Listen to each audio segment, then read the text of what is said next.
Assalamualaikum warahmatullahi wabarakatuh. Ketemu lagi dengan saya Ustazah Umi Hani Asarwastuti pada video kelanjutan yang pertama, yaitu persiapan menjelang proklamasi. Ini video yang kedua, yaitu kelanjutannya peristiwa-peristiwa penting menjelang proklamasi.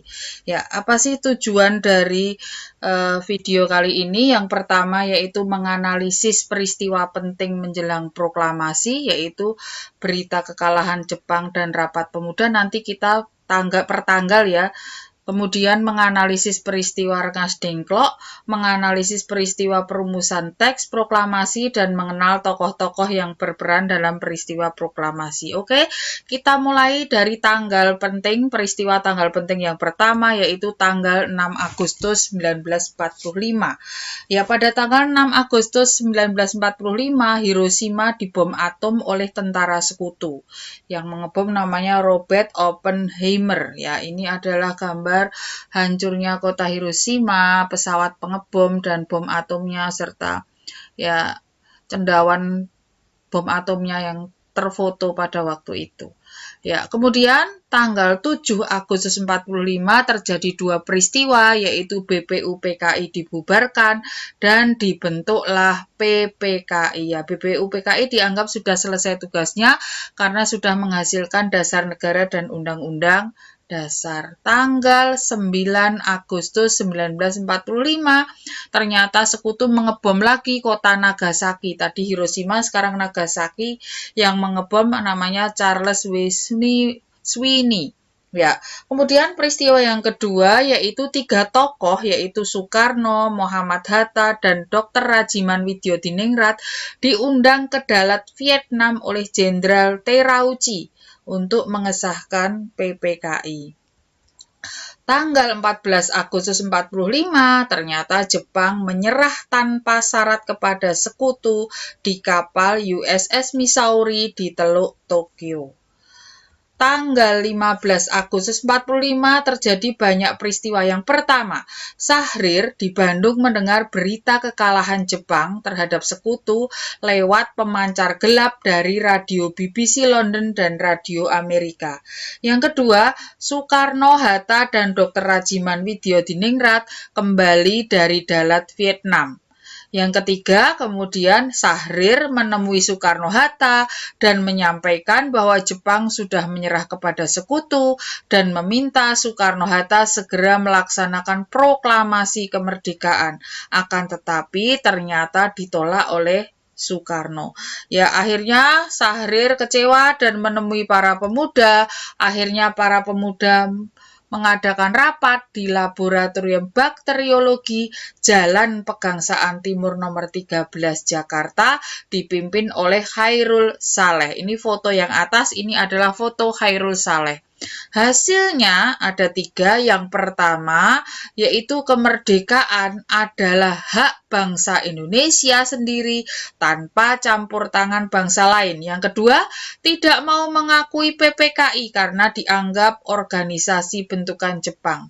Yang ketiga, mengutus Wikana dan Darwis untuk menyampaikan hasil rapat para pemuda kepada Soekarno-Hatta. Ya, ini disampaikannya berapi-api, kalau tidak mau mengadakan proklamasi akan terjadi pertumpahan darah. Begitu ancaman para pemuda. Akan tetapi apa jawaban golongan tua? 1. Akan berunding dulu dengan PPKI. Toh nantinya akan bersidang tanggal 18 Agustus. Yang kedua, merdeka sendiri atau pemberian bangsa lain sama saja.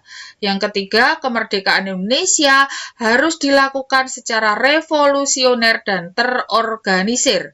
Yang keempat, yang perlu dihadapi adalah kedatangan sekutu setelah Jepang menyerah tanpa syarat. Ya, ini foto yang di bawah ini adalah Wikana, yaitu pemuda yang diutus menghadap Soekarno-Hatta. Kecewalah Wikana dan Darwis, kemudian menemui para pemuda. Akhirnya para pemuda rapat kembali di Asrama Baperpi, Jalan Cikini nomor 71, dipimpin oleh Syahrir.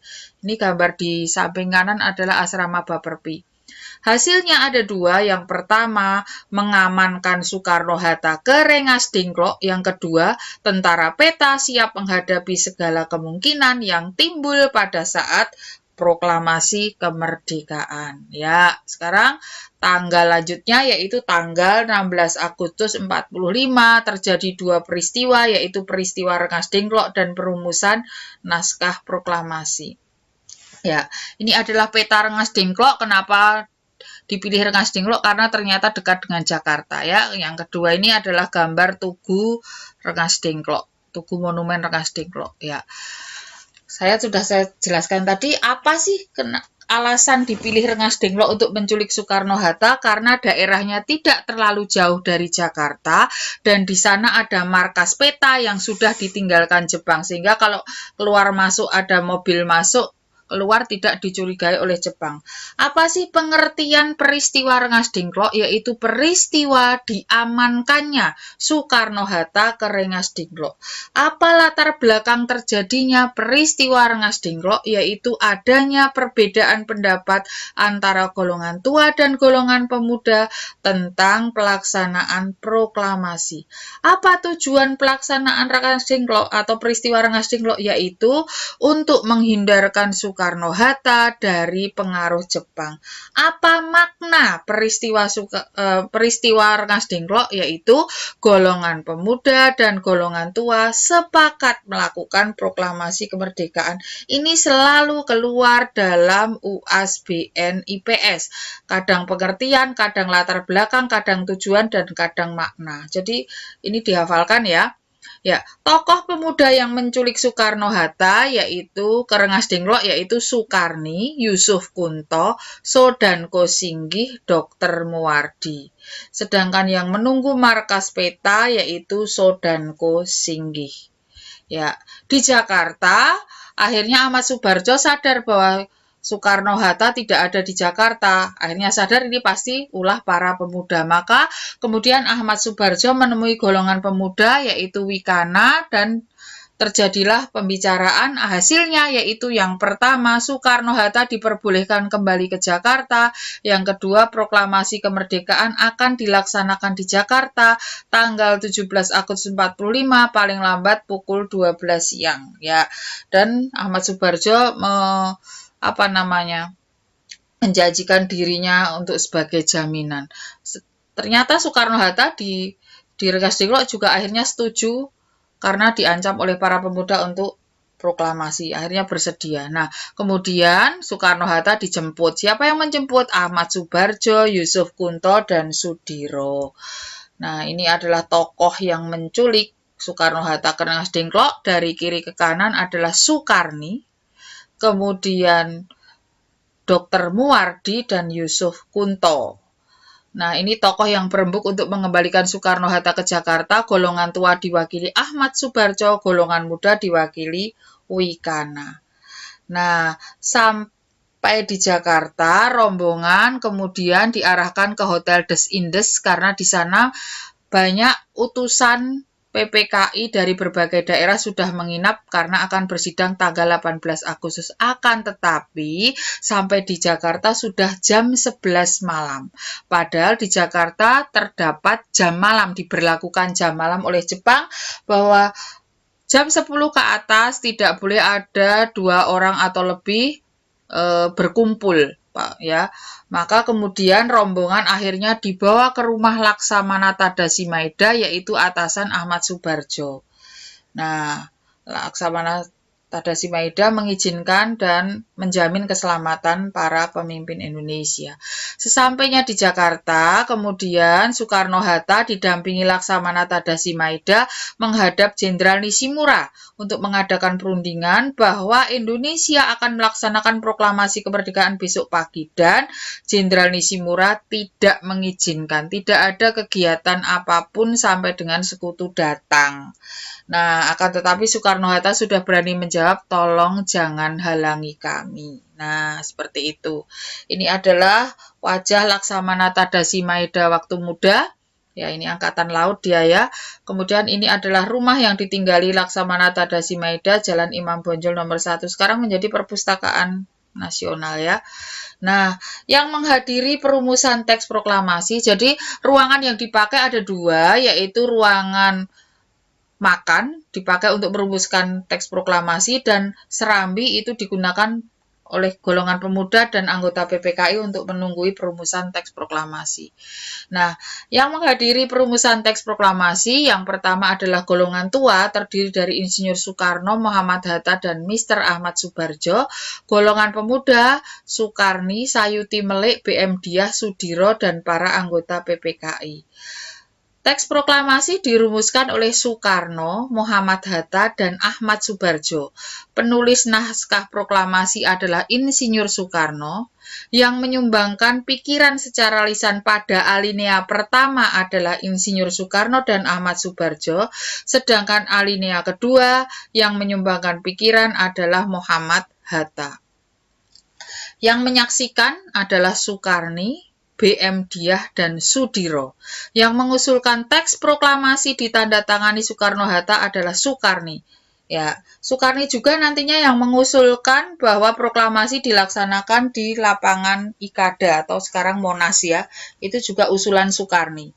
Ya, jadi Soekarni perannya banyak ini ya. Tolong diperhatikan apa saja itu perannya.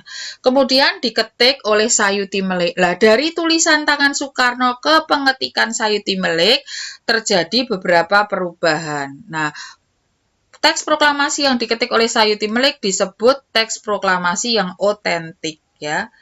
Nah, ini perubahan dari tulisan tangan Soekarno ke ketikan Sayuti Melik.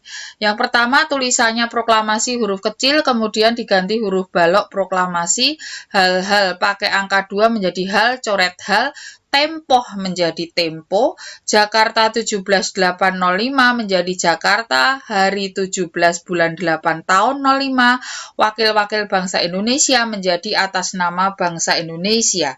Nah, tulisan proklamasi kemerdekaan Indonesia masih memakai tahun SOA yaitu 2605, bukan tahun Masehi 1945, maka tulisannya 05. Ya, ini wajah Sayuti Melik, tokoh yang mengetik naskah proklamasi.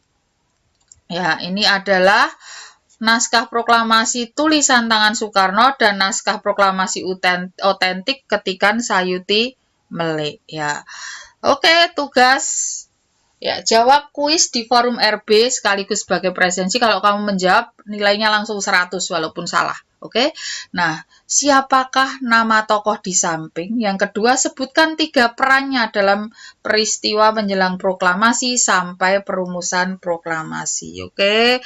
Kiranya pertemuan kali ini sampai di sini. Jangan lupa like, subscribe, dan komen, serta share video Ustadzah ya, masuk nilai keterampilan. Nanti 90% jumlah siswa membuat like dari semua video yang ada, maka nilainya akan 100 di nilai keterampilan. Oke, sampai ketemu pada pertemuan yang akan datang. Assalamualaikum warahmatullahi wabarakatuh.